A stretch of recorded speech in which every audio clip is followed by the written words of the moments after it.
Praise the lord అందరికీ. నేను మీ అభినయ్ దర్శన్. కాకినాడలో మెక్లరెన్ హై స్కూల్ గ్రౌండ్కి బయలుదేరుతున్నాం.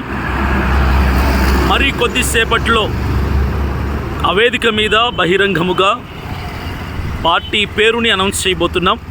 మీరు ఎదురు చూస్తున్నట్టుగా పార్టీ పేరుని అనౌన్స్ చేయబోతున్నాం.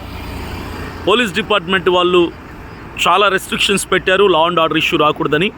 అందుకే హడావిడి ఏమీ లేకుండా ప్రవీణ్ పగడాల గారి వర్ధంతిని జరుపుకుంటూ, ఆయన మరణాన్ని జ్ఞాపకం చేసుకుంటూ, క్రైస్తవుల మీద జరుగుతున్న దాడుల కోసం మాట్లాడుతూ, చివరిగా క్రైస్తవ సమాజానికి ఒక నాయకత్వం కావాలి, అసెంబ్లీలో పార్లమెంట్లో ఎమ్మెల్యేలు ఎంపీలు మనకంటూ ఉండాలి, మన మీద దాడులు జరిగినప్పుడు ప్రభుత్వ దృష్టికి మన సమస్యలను తీసుకెళ్ళటానికి మనకు నాయకత్వం కావాలి అన్నటువంటి విషయాన్ని మాట్లాడుతూ చివరిలో పార్టీ పేరును అనౌన్స్ చేస్తాము.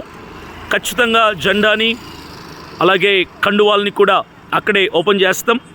మీరందరూ కూడా లైవ్లో వీక్షించండి. రాలేని వాళ్ళు, వచ్చిన వాళ్ళందరూ గ్రౌండ్లో ఖచ్చితంగా నన్ను కలవండి. మనం అనేక విషయాలు చర్చించుకుందాం. నేను బయలుదేరుతున్నాను మీటింగ్ గ్రౌండ్కి, కాకినాడలో మెక్లరెన్ హై స్కూల్ గ్రౌండ్లో. ఈరోజు ప్రవీణ్ పగడాల గారి మరణాన్ని జ్ఞాపకం చేసుకుంటూ, ఈ జ్ఞాపకంగానే ఈ డేట్ రోజునే నేను పార్టీ అనౌన్స్ చేయాలన్నటువంటి ఆలోచనతో నేను ఈ డేట్ని ఫిక్స్ చేయడం కూడా జరిగింది. సో మీరందరూ ప్రార్థించండి. ఈరోజు ప్రారంభించబోతున్న పార్టీ గురించినటువంటి మిగతా విషయాలన్నీ కూడా కంటిన్యూస్గా రేపటి నుంచి నేను మీతో పంచుకుంటూ ఉంటాను. Thank you. God bless you all. CPF Abhinay Darshan అనేటువంటి యూట్యూబ్ ఛానల్లో మీరు లైవ్ చూడొచ్చు. థ్యాంక్ యూ అండి.